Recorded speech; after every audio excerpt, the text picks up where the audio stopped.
Hello again guys, welcome back to another Big Al Devlin video here at the House of Devlin. This is the discussion video really, because I'm often unable to attend the live chats that Celtic God hosts simply because I'm either at work or ill or prior commitments and stuff like that. And really this is just my way of trying to at least contribute to his channel, as well as obviously have a discussion with him. He posted in one of my videos when I was discussing the rune stones. It was one of the runestone videos, when I was discussing about how we are of the inner guard and how we must seek to create more than what we destroy. Ultimately, and this is something we can learn from the runes, that we must be overall a creative force, rather than a destructive one.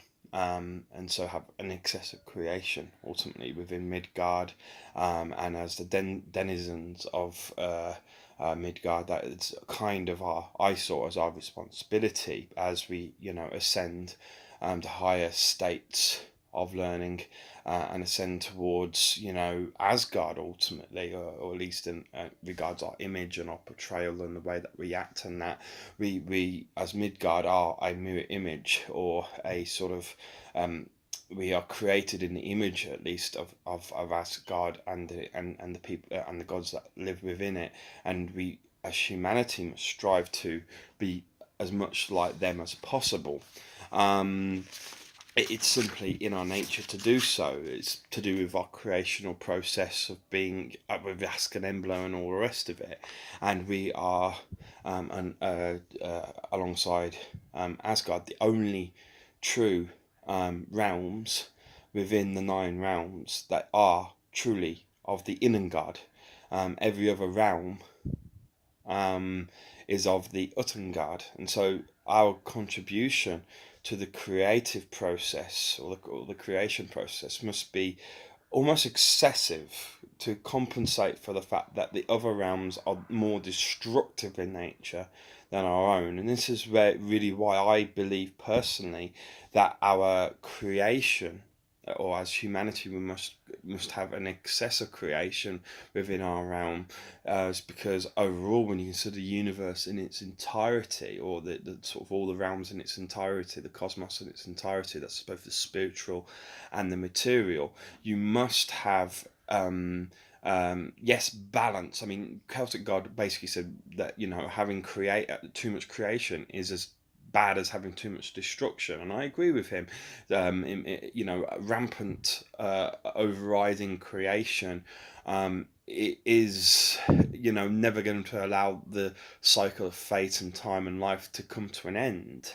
There has to be a point when destruction wins, and for the most part, really maintaining a balance between creation and destruction, on a micro scale at least, is beneficial to doing that, because when we go through any creative process, and add creation to the universe, we inadvertently, whether we understand it or know it anyway, we actually add entropy to the universe.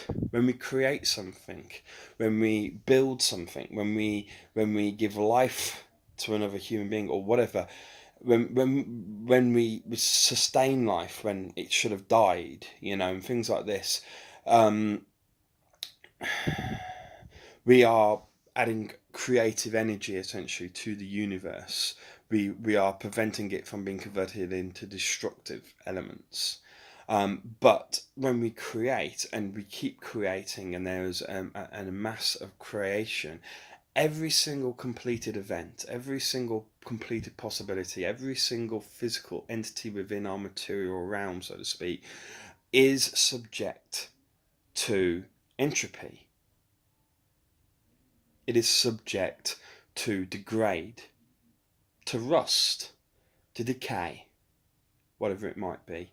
And over time, I mean, you can only just look at cities, or small towns even, that are ghost towns. When they're suddenly abandoned, or old buildings such as sanitariums and all the rest of it. Chernobyl, if you look at that. When we look at things that are just left, we can see just how much entropy there is. because these places become wild in nature, and the buildings become slowly sort of swallowed up by nature, and destroyed, and obviously used to maintain the life of nature. But there is a massive destructive process going on. And that destructive process exists because we originally created. And it's the same with anything, even if you don't abandon it, we are constantly maintaining things that we live within our homes, our houses. We are maintaining ourselves by feeding ourselves, by looking after our health, so on and so forth. And we are nurturing those who depend upon us. We are maintaining our society, so on and so forth.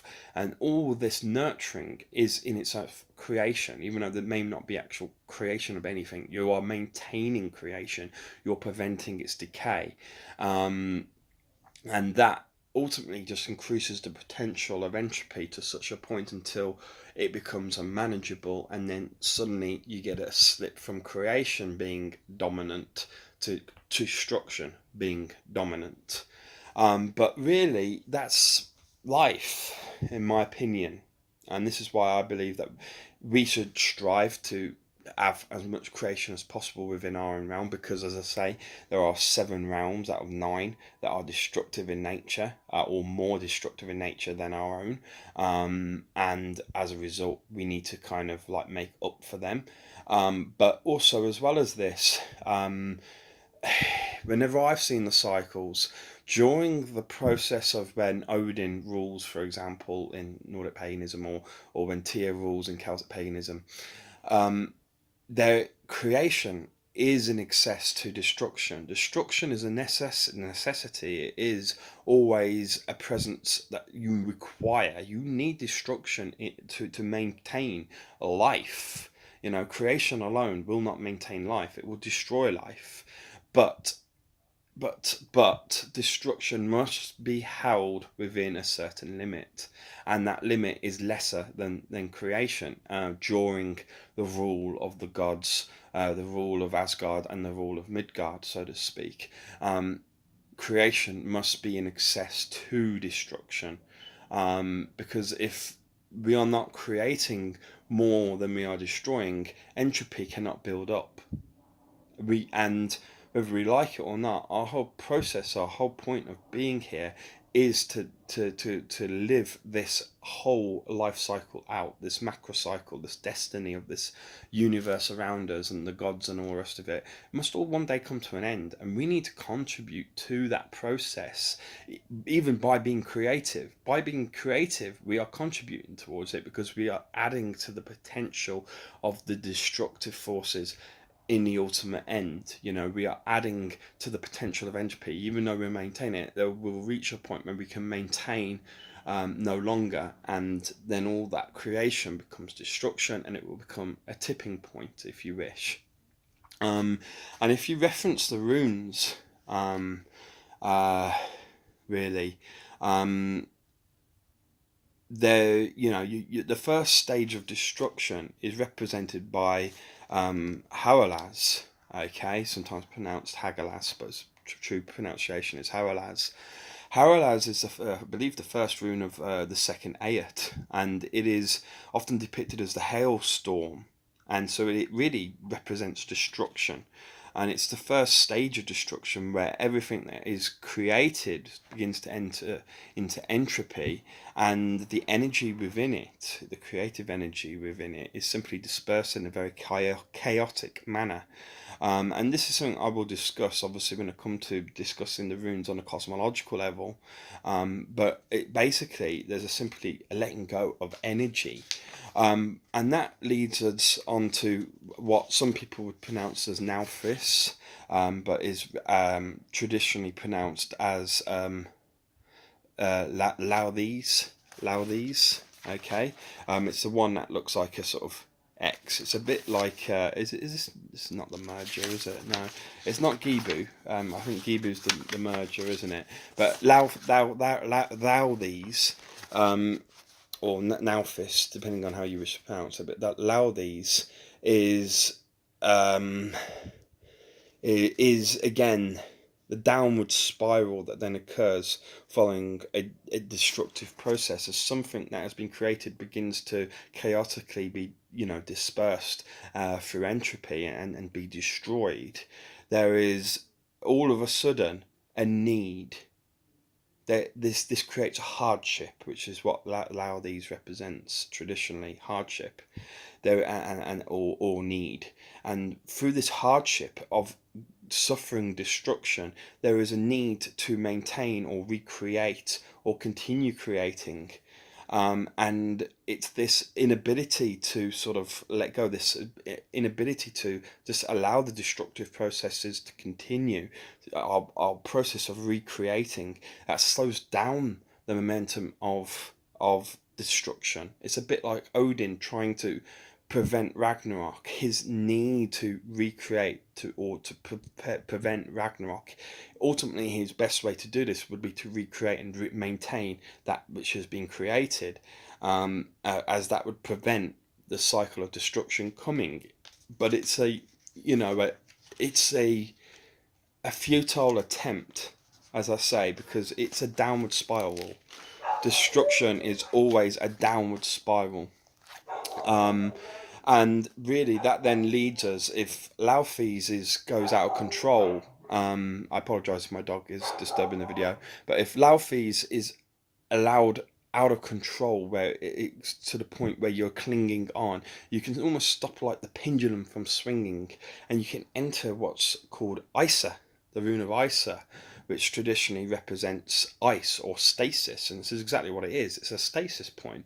It's a point where you get stuck, where the creative cycle no longer is in free flow. It doesn't go from creation to destruction back into creation, but because of your hardship that you've been through and the need to hold on to old memories, old life, so to speak, old creations, you do not allow new creations to come in. You stop the cycle through Laodes, through your need to hang on, when really you should just let go.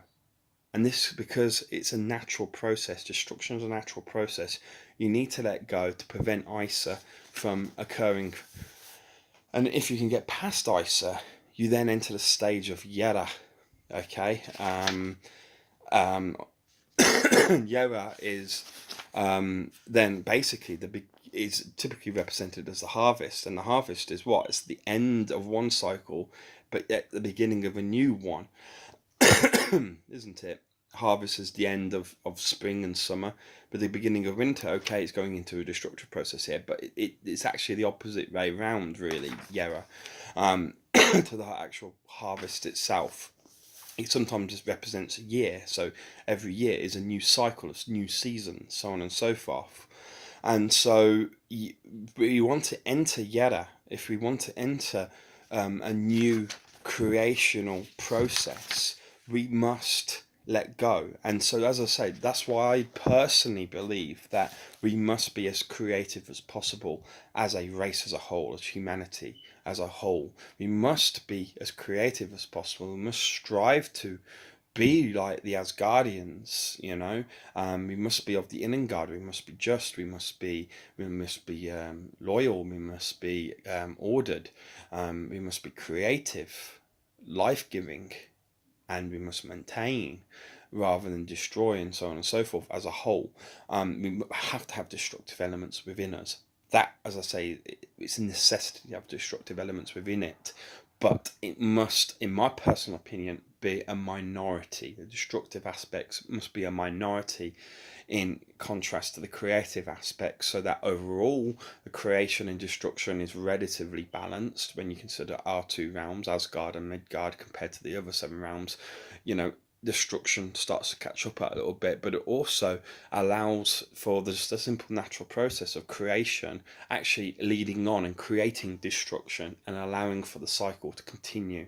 As pagans, we shouldn't resist the cycle of life and fate and time.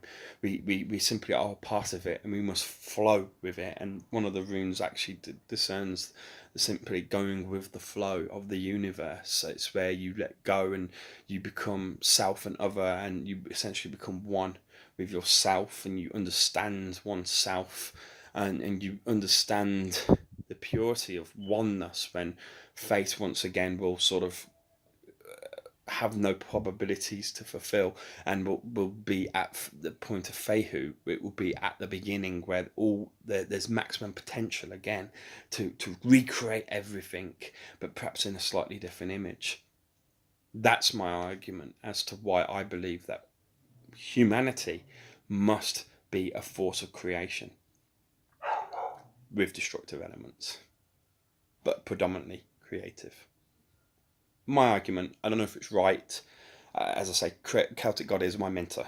He's a lot more wiser than I am, a lot more experienced in paganism, and I would love to have either a response video from him, or for him to comment in below if it's possible to put a comment. I imagine it'd be quite a big comment, so as I say, it might be easier to just do a response video and prove me wrong, because I want to learn. I'm actually almost very tempted to agree, as I say, with Celtic God that creation and destruction must be balanced. I understand that. I understand that having too much of one thing or another is bad.